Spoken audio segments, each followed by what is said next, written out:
you kind of have to tell it to them straight. Like they, especially in the era of like social media and all of this, like young people more than ever can read you like a book. Like they Oh will yeah. know when you're lying. They will know when you're being honest. They will know when you believe in what you're doing. And so I think his approach, as much as it seems really intense, especially at the start of the movie, you're like, who is this guy and Yeah. what is he doing? Yeah. You see that respect build, and you can understand why it's such an impact, not only on himself, but the entire community. Welcome to My Movie Story. I'm your host, Brian McAleer. This is the podcast where we dive into the movies that have shaped us. Each episode, we sit down with a special guest to discuss their all-time favourite film, the movie that changed their life, and the one film they think everyone needs to see. Get ready as we journey through the cinematic worlds that make us who we are. This is My Movie Story. My guest today is Jayde Petrie. Jayde is a 27-year-old who works in the space of youth work. She lives alone, so she spends a lot of time reading, binging movies and watching TV shows, and she loves a conspiracy theory or two. Please welcome Jayde to My Movie Story. Well, welcome to My Movie Story, Jayde. It's good to have you here. Thank you. It's good to be here. Yes, awesome. How's your day been? It's been good. Not loving the storms, but I do love wet weather. I'm actually one of those people that prefers the rain than the sunshine. So Yeah. I was in my element today, but I know a lot of people weren't super happy about it. No, and interesting fact, at the time we were recording this, it was the day of the massive Optus outage across Australia. Yeah, so that caused a lot of havoc for a lot of us, including myself. And we had half the day with no phone or internet, and then a storm came and knocked the power out for a while. So we've had everything happen today. It's kind of like doomsday sort of stuff, end of the world. But I was going to say, the world is trying to tell us to get back to basics. I feel like you're giving us a hint at this point that we are on technology too much, which is ironic that we're filming a podcast on that day too. We are. So they let us off the hook, but that's all right. Yeah. So great to have you on the show, and we're going to talk about your three movies in just a minute. But yeah, tell us a little bit more about yourself, Jayde, and what do you do, and what's happening in your world at the moment? Not a lot. No. I'm how I best describe myself. I've actually started saying to a lot of people recently that I'm very much an extrovert that has a very strong introverted side, which I don't know if technically in the personality schemes you're allowed to claim that. But I would say that for the most part I'm an extrovert, but when I want to just be at home on my own on my couch reading a book with nobody around me, it's like a do not bother me. I need to be alone. I'm very much like that introverted, not going out vibe. So I'm starting a new personality trend with that, I think. Yeah. I live alone, so obviously I have a lot of time to watch movies and TV shows and things like that. And I work in youth work spaces as well, which might explain, and you'll hear a little bit later on about why I picked some of the movies that I picked. I think it leads a bit into the way that I live my life, actually, the jobs that I do, and a bit about my personality, as I'm sure Brian found out while he was watching some of them. For sure, yeah. So for people listening or watching, I've known Jayde for a long time, and she was a volunteer for me in a previous job that I've held, and she's gone on to become an amazing youth worker. So I'm very proud of her. I've known her from her early days. And yeah, when you told me the films you had to talk about, and then I watched a couple of them I hadn't seen, I'm like, yes, now I get it. Yep. So really keen to hear your thoughts on these three films.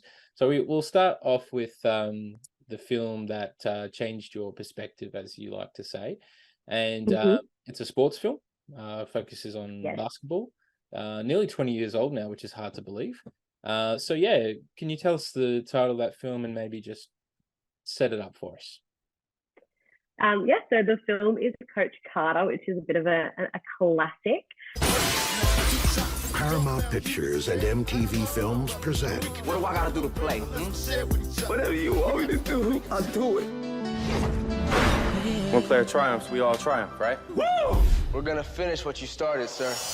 Samuel L. Jackson, Rob Brown, Ashanti. I came to coach basketball players, and you became students. I came to teach boys, and you became men.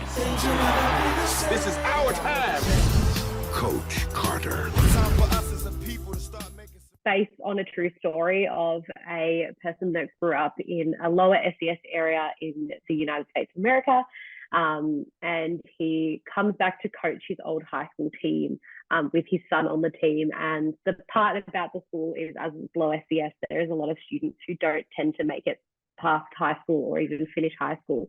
And his job as the coach is he comes in and he actually makes a real demand on education for the young boys that play in the team, to actually get them to go on to college basketball, but not only just to play basketball, but actually to be upstanding citizens in their society.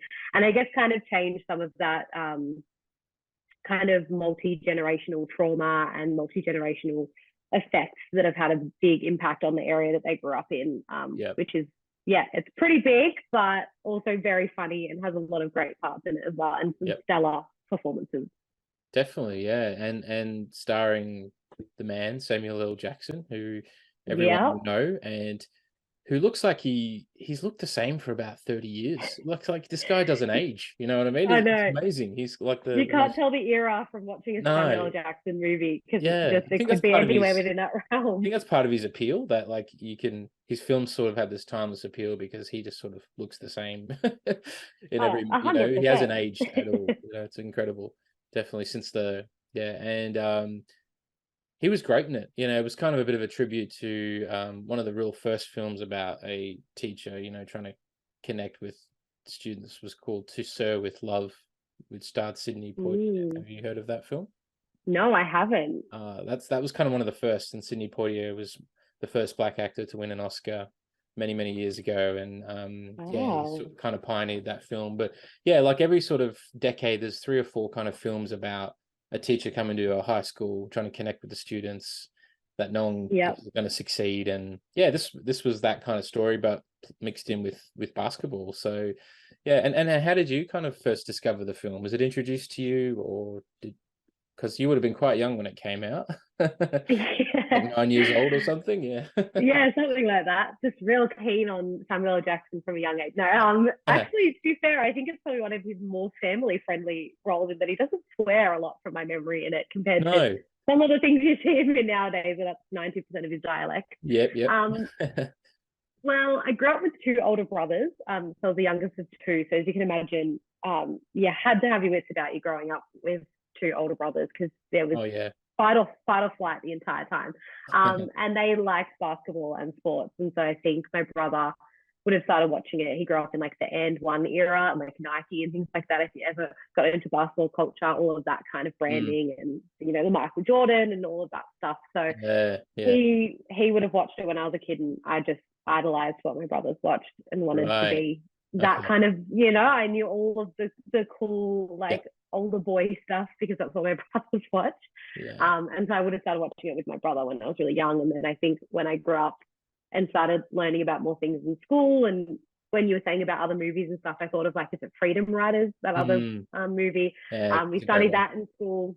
And I just, the more I watched it, the more I liked the dynamic of the basketball, the coach, the relationship with the coach and the students. And just I've always had a fascination with America, I think you could say. I did study over there. I went to college there for 6 months. So I just, as much as I'm obviously terrified of their culture in some ways, I'm also, like, deeply fascinated by it. And I think it's just kind of brings together a lot of those themes and interests for me. And obviously, like I said, it's incredible acting and a great story, and based on a true story will always grab me, unless it's a horror film.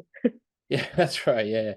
And he was such a like almost ruthless in his approach to making sure these players not just played their best game of basketball, but were academically successful as well. And he demanded a lot of them, you know, and they gave him a bit of attitude at the start, but then he very quickly sort of broke them down, and he's like, I'm not here to mess about, you know. And like that first scene where he walks onto the basketball court and he gives them the contracts, and one of them tries to pick a fight with him, and he's just straight into action, isn't he? And he was like, this is the new coach, don't mess with him.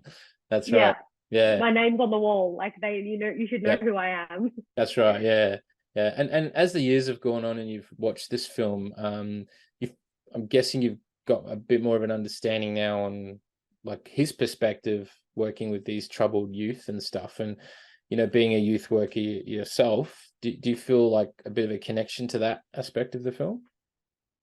Yes, definitely. And I actually think like the approach that he takes with the guys in the film is like, I think a lot of people would look negatively on it in the way that he is quite a hard ass, and does like lay the line down. He's not afraid to tell it how it is.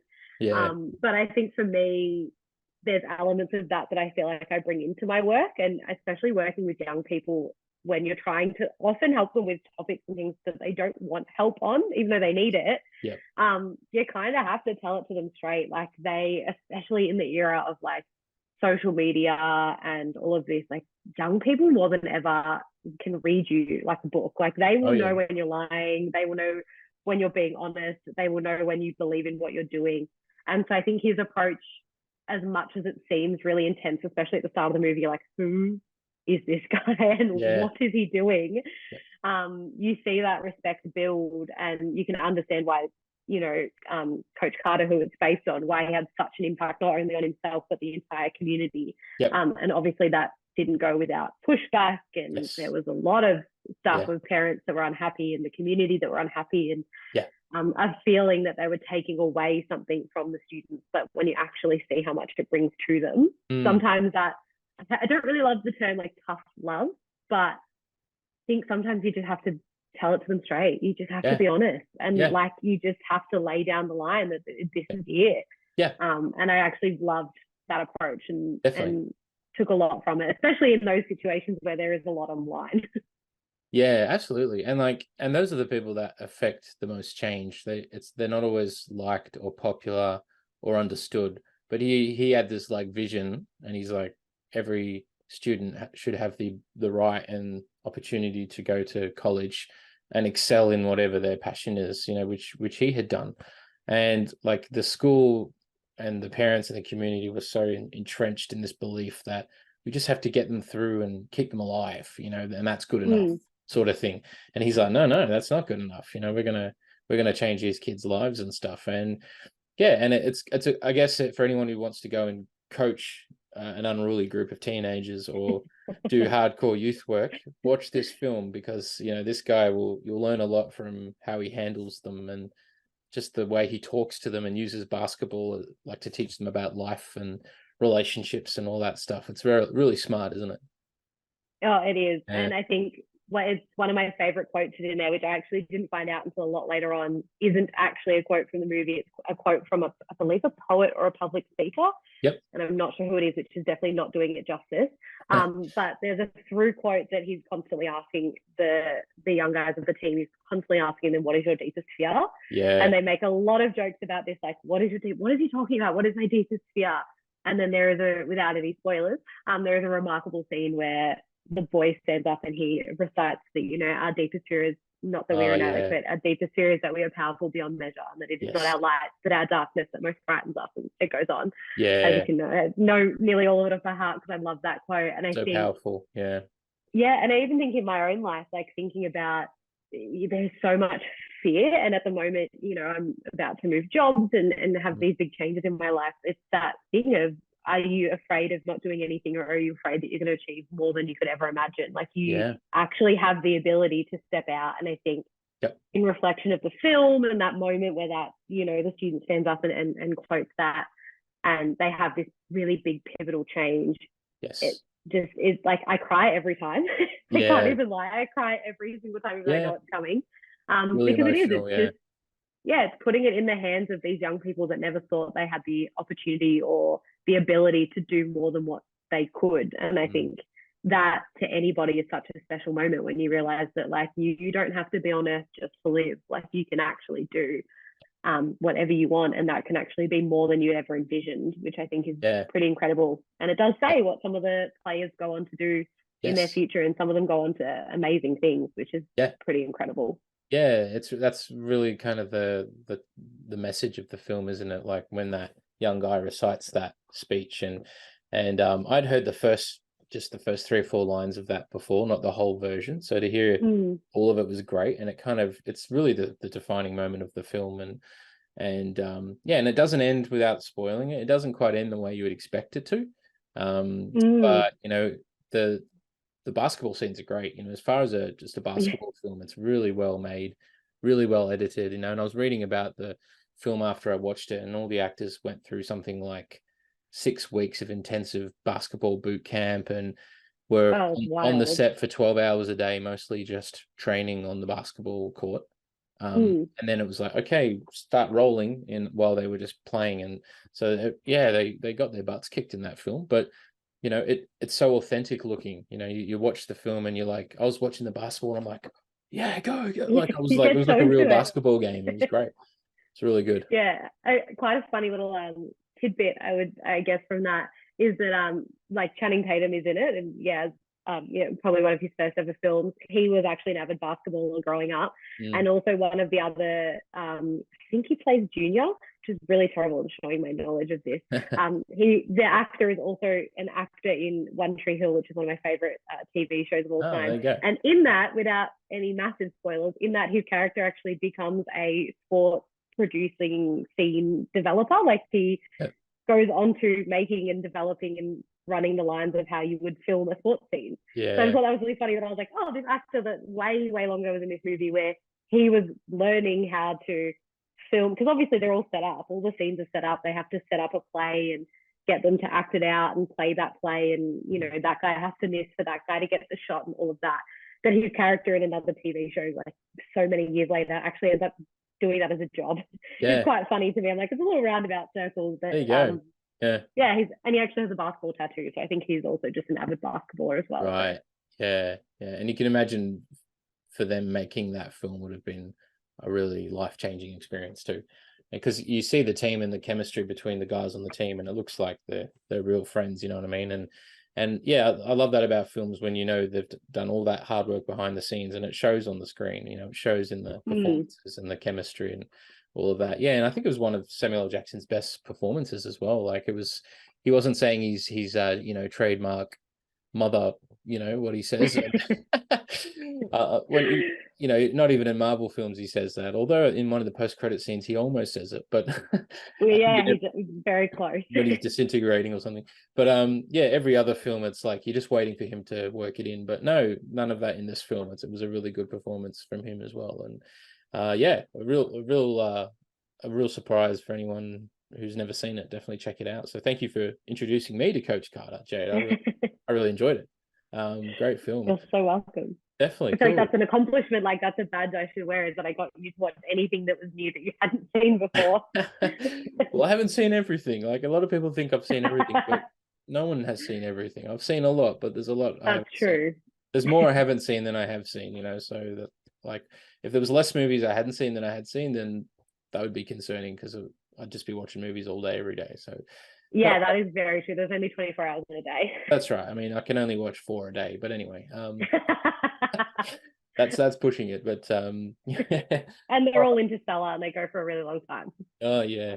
Or Killers of the Flower Moon, which is apparently 3.5 hours long. So I don't know. I might have to. I think that reaches my limit. Yeah, that's pushing it. Yeah. You just don't drink a lot of Coke when you're in the cinema, I think.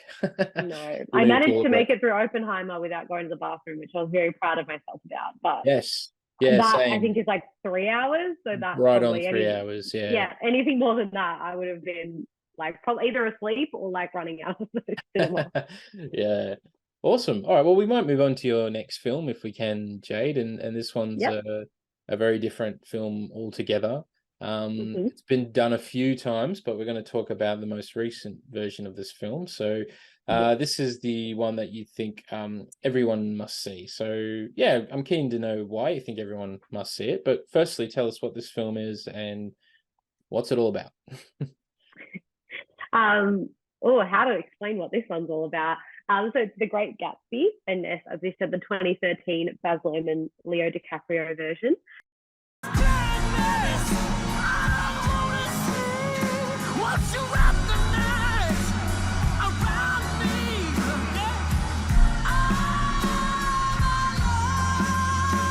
What kind of a row are you trying to cause in my house?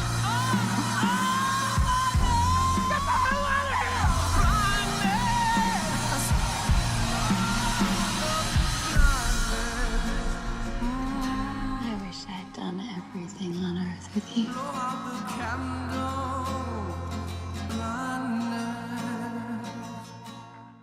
Awesome. I haven't seen the other ones, but based on also the very famous novel as well, from S. Scott Fitzgerald. So if people love the book, you'll love the movie if you can get through the book.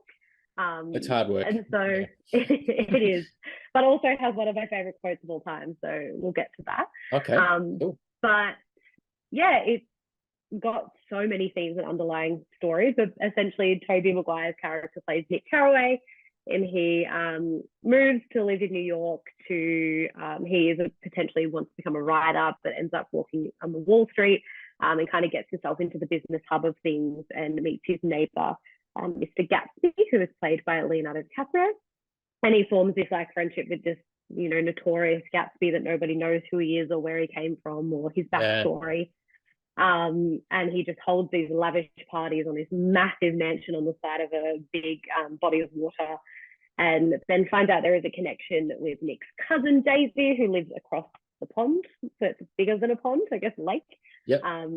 And there's a bit of a story about like that, how they know each other, and it's kind of like this whole movie is based around this like elusive Mr. Gatsby and like who is he and where did he come from and why is he here and what does he have to do with anybody and everybody.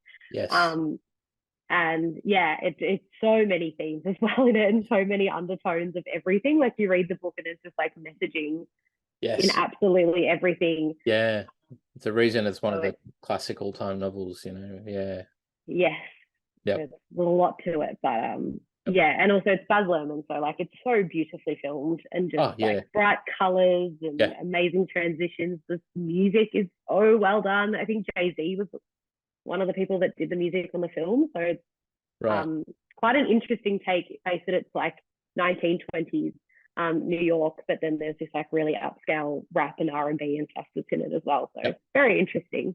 Well, he's known for doing that, Baz Luhrmann, isn't he? Like especially with Romeo and Juliet and Moulin Rouge, how he has this his interpretation of some time and period in time mixed with modern music with a twist on it. So he's really one of a kind. There's no other filmmaker like him, and his films are so energetic, and it's like they just explode off the screen, and which was an interesting way to portray this story, because it's traditionally a very kind of straight-laced serious drama.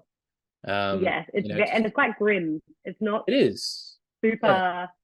You kind of just read it and you're like, oh, okay. But the movie makes it a lot more like, bright and colorful and light and airy, jazzes it up and beautiful. A little bit. The Baz Luhrmann treatment. Absolutely. I had to sprinkle that on the top for sure. So, had you read the book before you saw the film? Like, was this a book in high school for you, or had you just read it before? Or? Not a book in my high school, but I am actually one of those people that I will vehemently refuse. Is that the right word? I think it is. But I will refuse to watch a movie if I can read the book first. Like it's very rare that I'll watch a movie without reading the book first. And so one of my best friends growing up as well, she absolutely loved The Great Gatsby. She used to talk about it all the time. She was very into literary and now works in the literary space.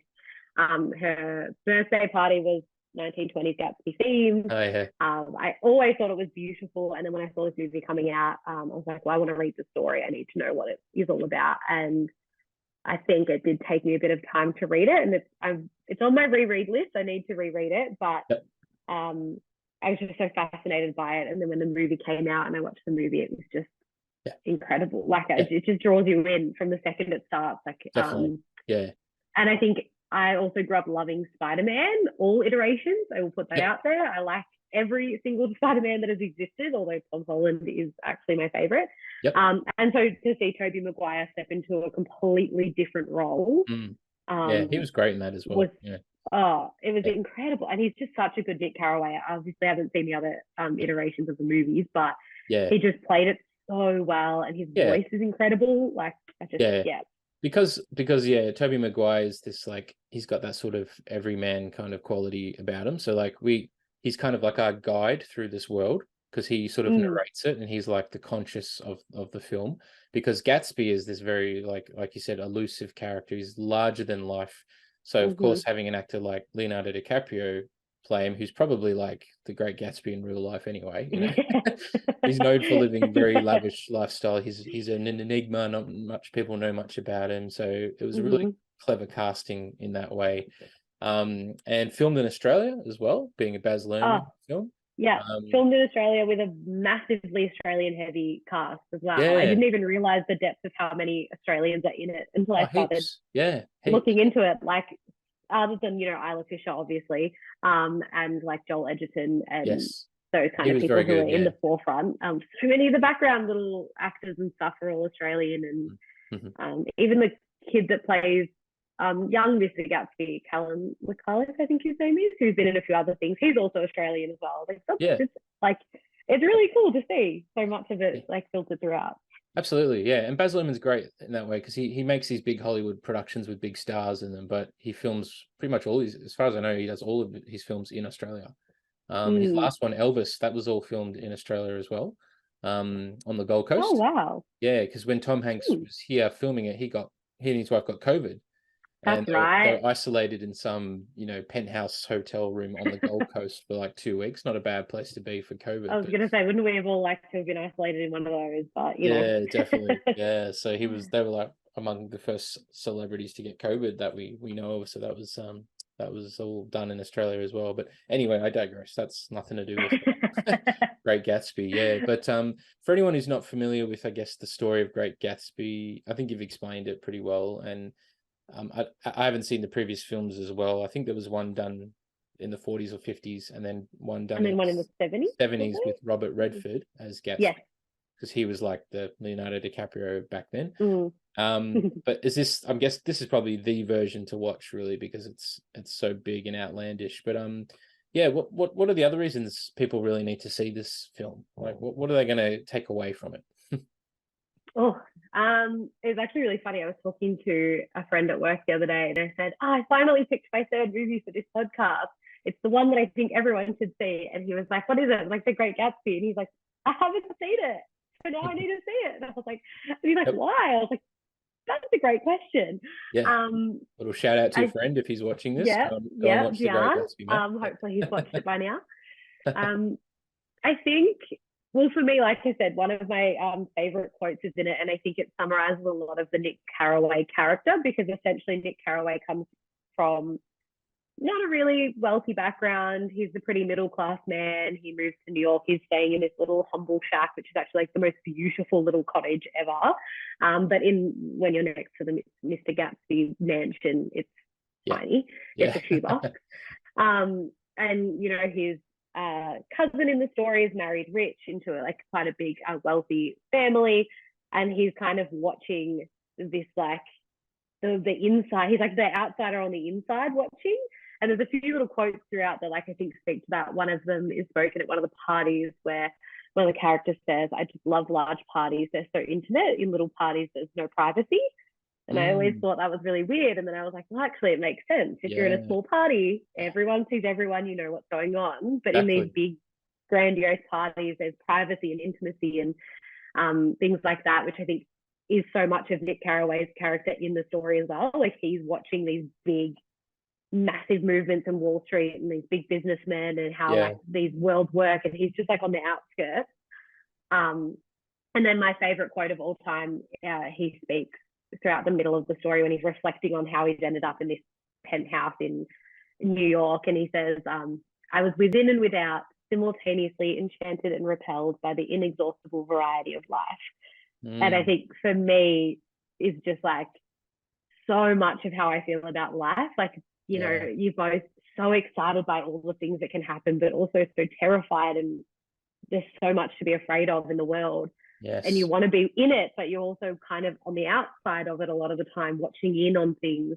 And it's enchanting and it's repelling, and he's experiencing this, what is a big part of the theme of the movie is the American dream and classism and all of this kind of stuff, essentially, because it's based in the 20s, and particularly all that was going on in America in the 20s. The roaring 20s. So it was pre-Great Depression. It was like a good time. Everyone was making money. It was and they kind of show the two sides of that as well, in that Dr. Eckelberg, I think his name is, the big glasses on the screen, you see him, like the big sign of that mentioned briefly in the movie, but in the book it's like that is kind of also the other side of Nick Carraway, who always watches over this town and kind of knows everybody's secrets, like this ever watching eye.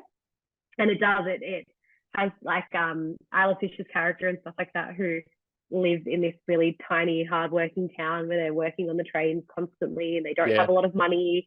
And then they drive across the rail line and they're in this big, rich New York where they, you know, are larger than life and have money. So it kind of starts touching on that Great Depression coming in, where they're trying to keep a hold of all their money, and they talk a bit about how Gatsby got it from like background ways that he shouldn't have, and backhanded deals and in the know kind of stuff. But also then there's this other side, that people who are drastically poor, who are just trying to survive.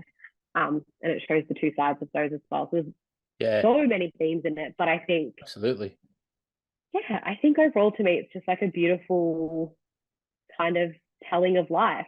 Obviously it's a very grandiose one, but I just love being led through this awakening by the Nick Carraway character, who is going back and forth in time of reflecting on his experiences and then talking about those experiences and how the Great Gatsby came about.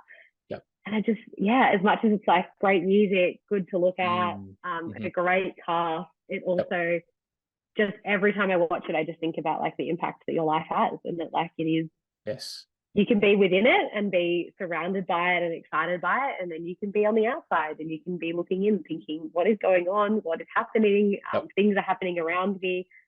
And that kind of plays with that idea that like our life isn't really our own. Like we think we're in control of it and we hang on to all these things, but we're like, well, you know, what's really important, and what's happening really in my life, the things that we don't pay attention to.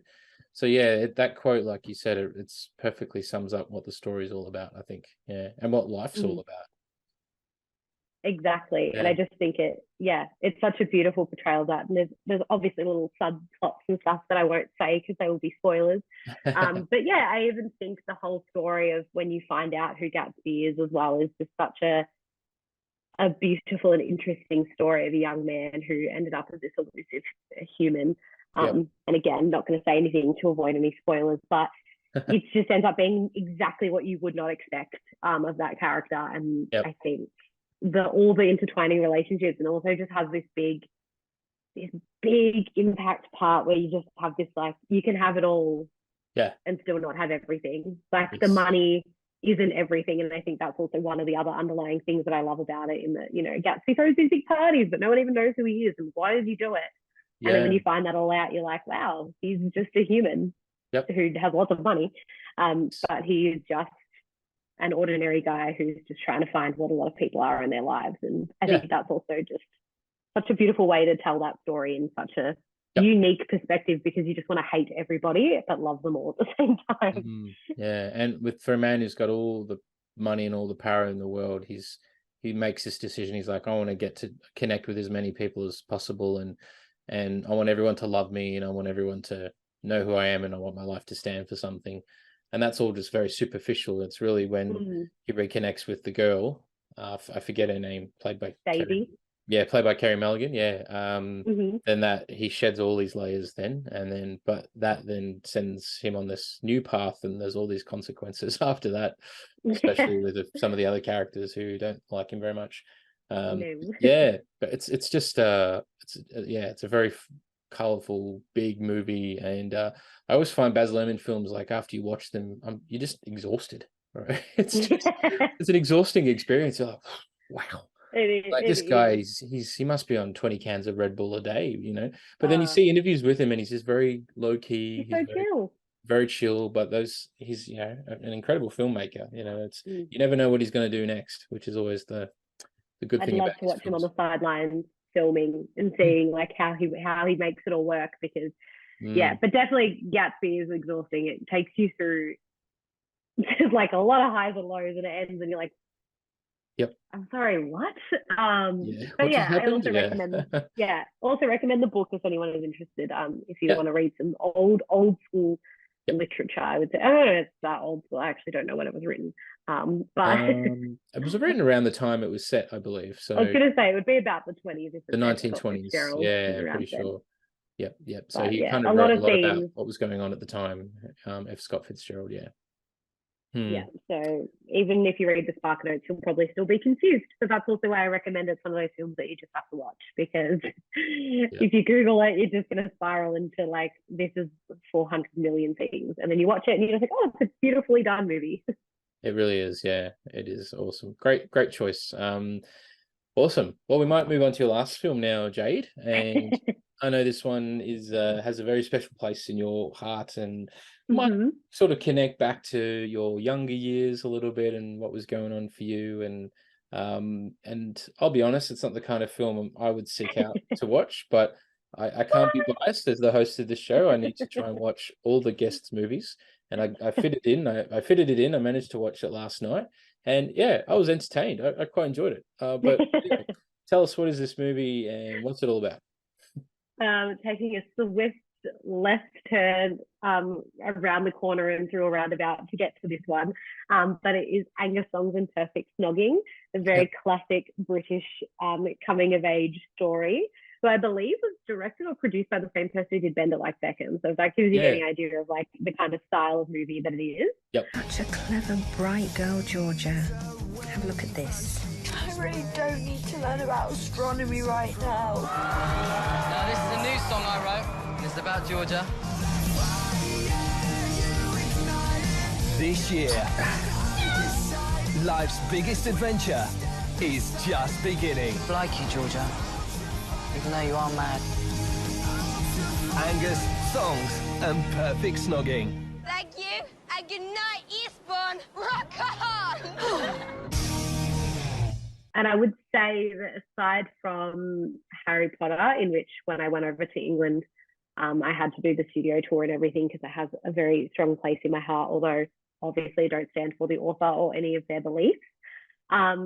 This was the other movie that when I went to England, I made this is very embarrassing. I made a pointed effort to take an overnight trip to Brighton so that I could see the house that it was filmed at. Right. Because and people are probably going to watch this film and be like, I'm sorry, what?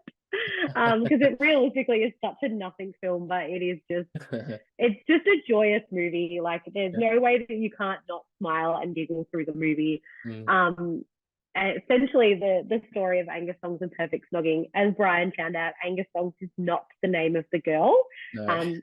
Angus is the name of Libby, her sister's little cat, who gets put in the freezer and dressed up in funny clothing all the time, and plays a bit of a starring role in the film. But it starts off with this British girl who is about to have her, I think it's 15th birthday, because that's always confused me. I'm pretty sure in the book it's her 14th birthday, because it is also based on a book.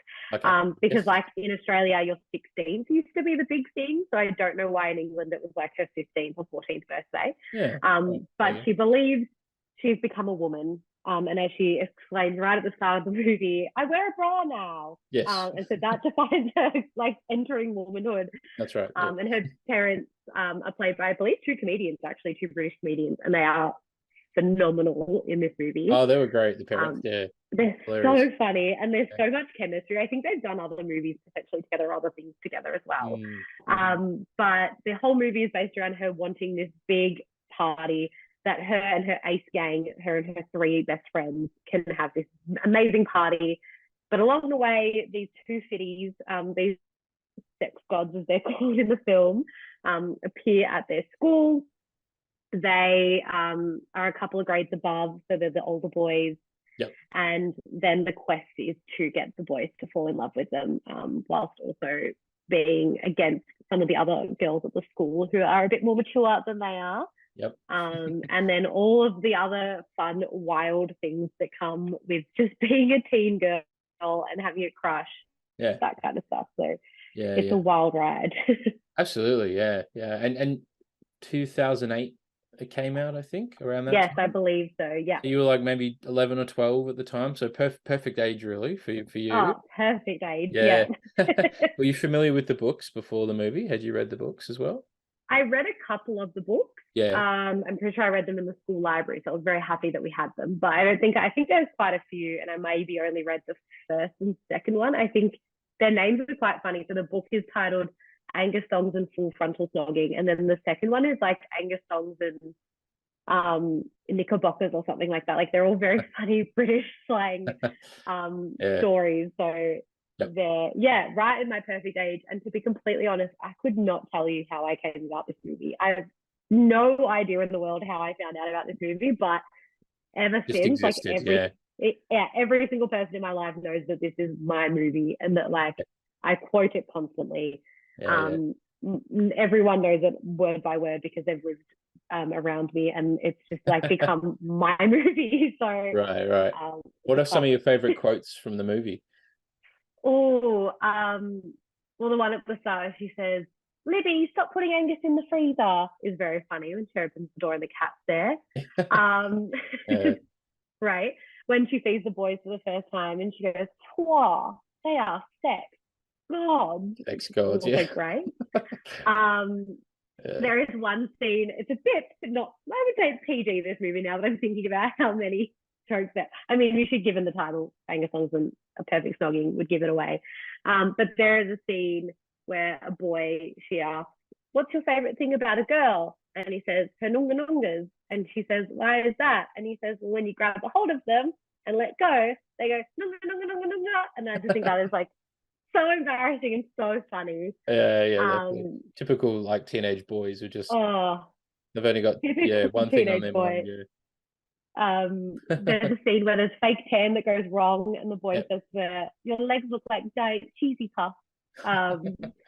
Or another one where they're talking about the like popular cool girls and she's like, "We've got something that she doesn't," and the girl responds, "Hair on the back of our legs." I also just think it's so funny for anyone that grew up worried about shaving your legs. That's a little funny thing to think about of that. So there's just so many little just embarrassing, funny, very British quotes in there, which is, and I cannot believe that I just quoted that one from that boy on a podcast that's going to live forever. So that's embarrassing, but those that know will know. all good.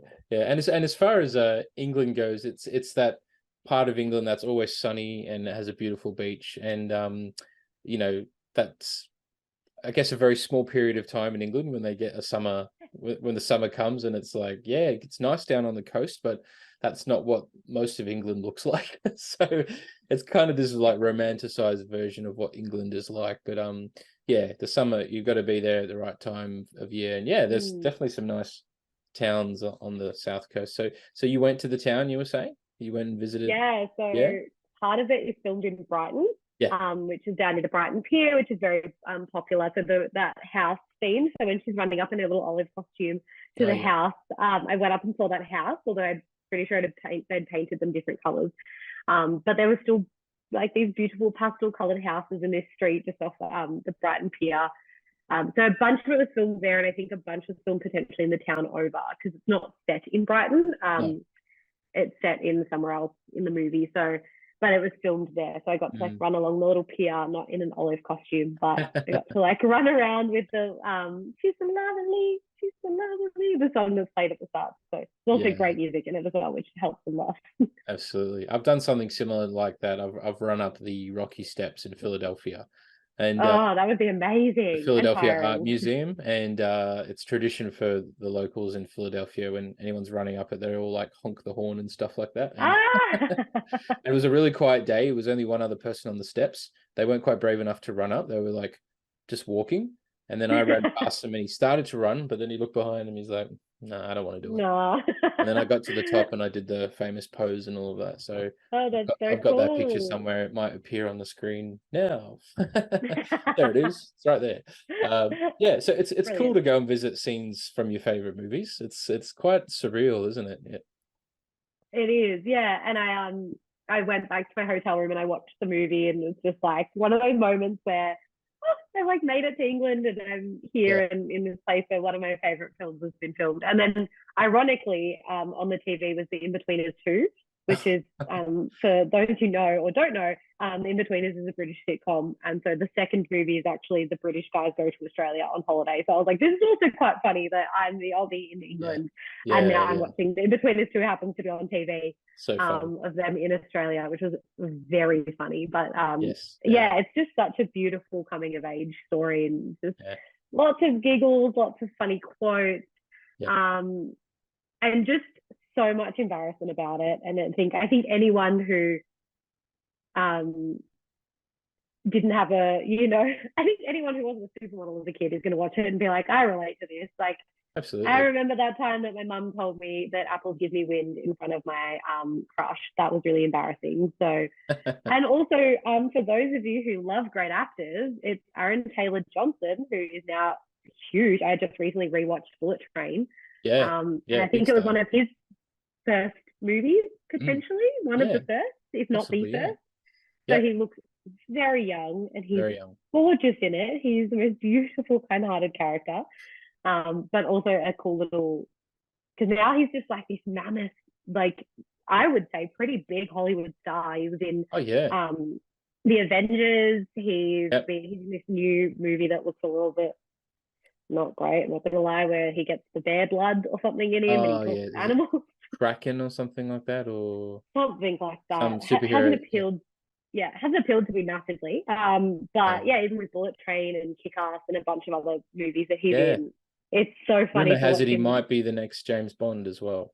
I have heard that he is in the front line, which I think would be I think it's between him and Henry Cavill is the latest rumor, but Henry Cavill. They always throw out these big names, and then some other actor you've never heard of rocks up. Will appear. And then end up being known for that forever, like Daniel Craig, who then went and did Laughing in what was it called? The Knives Out. The Knives Out. My dad watched it, and he's like, "What was Daniel Craig doing? What was with that accent?" I was like, he purposely did that because he was like, I want to be the furthest thing from James Bond. So I'm going to go and do a Southern guy. He was great in those movies. They're really good. He was incredible. So hopefully Aaron Taylor-Johnson goes on. I can say that I was there at the start when he began his career, if he then becomes James Bond.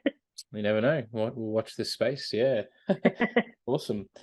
Cool. Well, I think, we've gone on a bit of a journey with your films. We've looked at basketball in the hood of LA to 1920s New York, and then 14-year-old English girls talking about kissing, and like we've covered everything. So all the eras, all the topics, all the themes.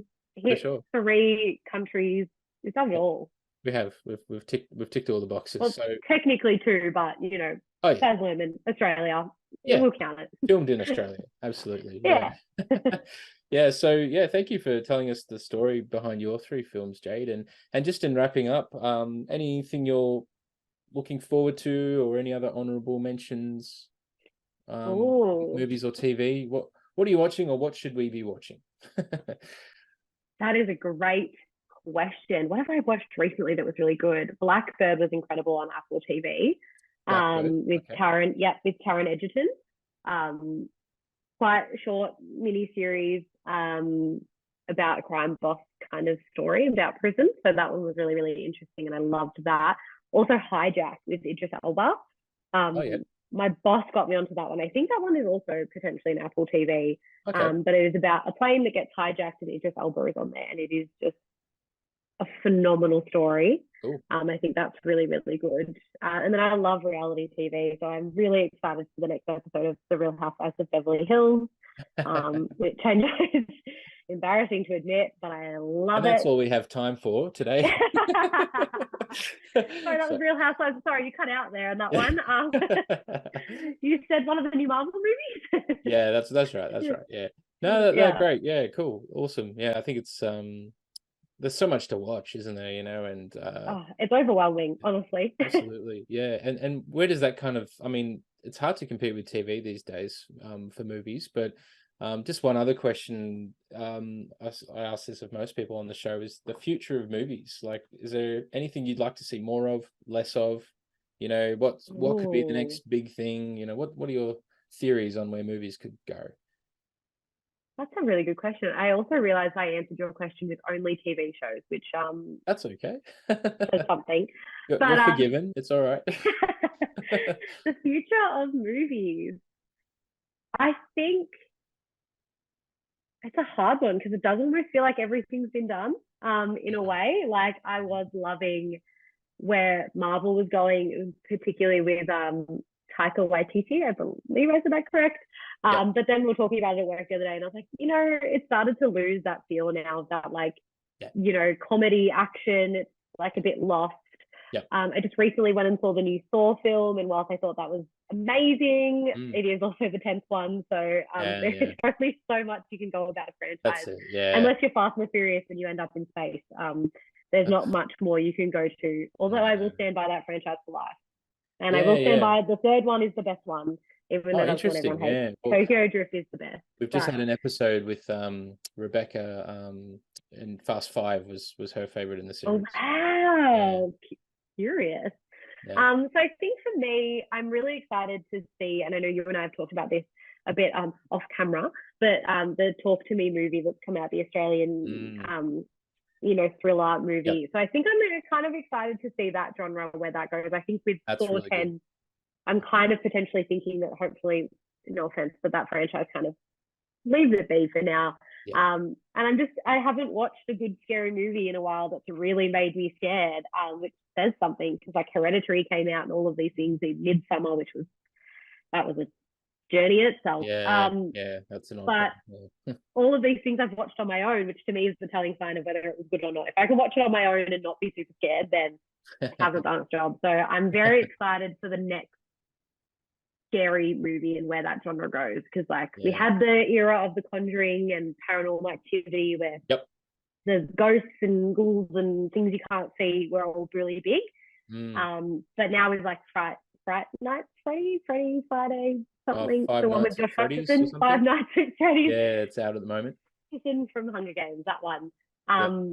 With those coming out, I'm like, okay, where are we going here? So I think I'm hoping that the future is starting to recreate and go back to the horror genre, because I think we've missed out on that for a long time. Definitely. And the good thing about the horror genre is it's always there and always relevant. It's not always good, and then sometimes you'll have something that will dominate it, like it was, the Saw films. It was one every year for a while, and then, like you said, Paranormal Activity, Conjuring was pretty good. The first couple were really good. So we can't Talk to Me, I think, has the potential to take horror in an interesting direction, and the fact that's an Australian film too is awesome. So hopefully that shines a spotlight on Australian filmmakers a bit more, because it's a really solid movie. Like, I was really impressed with it.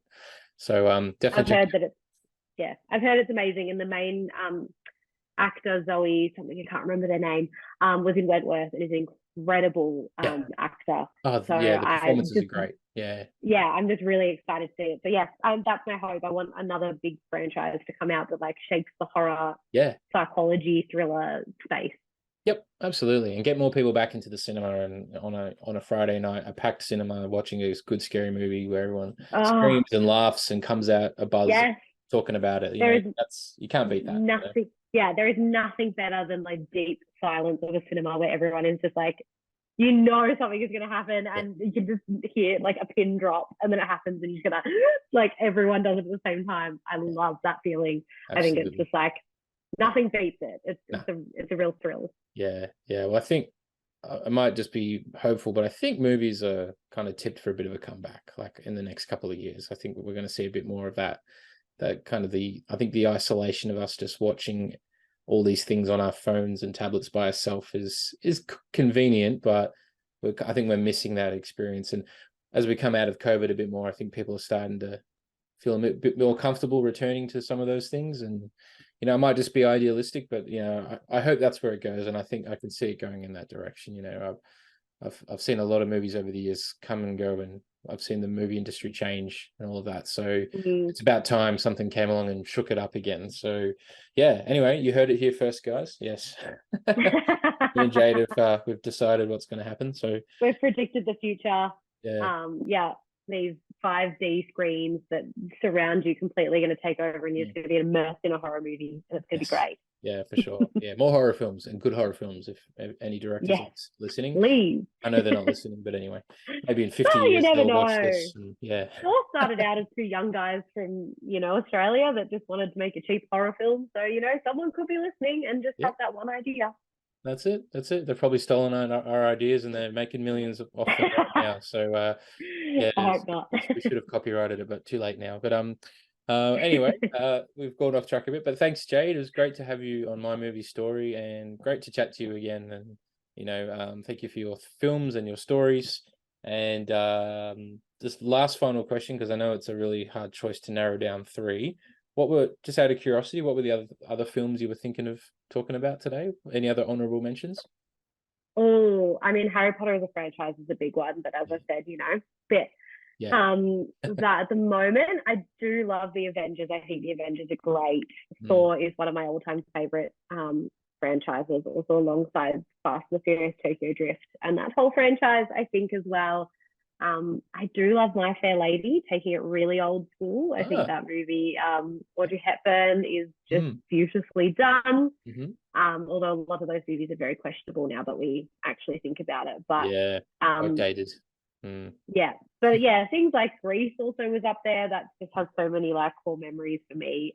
Growing up with my mum, so I kind of watch a big genre of a lot of different stuff. So it was just very. I think I could have done a top 10, if not a top 20, and 100. So well, we can always have you back for another episode. So it's been great. So thanks a lot, Jade, and